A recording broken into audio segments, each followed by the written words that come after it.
Tindahan ng New Nova Plaza Market sa Barangay Santa Monica, Novaliches, Quezon City nasunog. Pahirapan ang pag-apula sa apoy.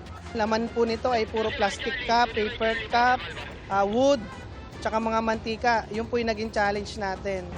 Nang pasukin ng loob ng palengke, halos maabo ang mga paninda sa bawat stall. Iniimbestigahan pa ng BFP ang pinagmula ng sunog.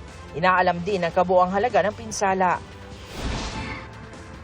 International Criminal Court prosecutor pinangalanan umano bilang suspect kaugnay ng Duterte drug war si Senador Ronald Bato de la Rosa, PNP chief na nagpatupad ng kampanya.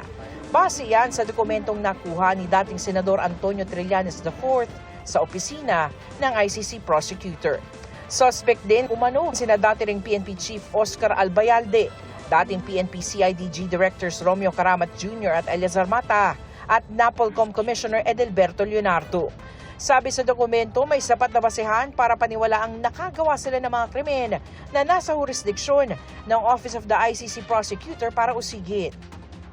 Nang ipa-authenticate ng GMA Integrated News ang mga dokumento, sinabi ng Office of the ICC Prosecutor na hindi ito nagkokomento sa mga pahayag ng mga gobyerno o kinatawan ng Estado.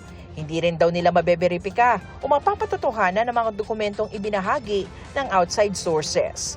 Dagdag pa nito, mahalaga ang pagprotekta sa confidentiality ng kanilang trabaho para masiguro ang kaligtasan ng lahat ng kanilang nakakasalamuha at bilang proteksyon ang integridad ng kanilang mga operasyon.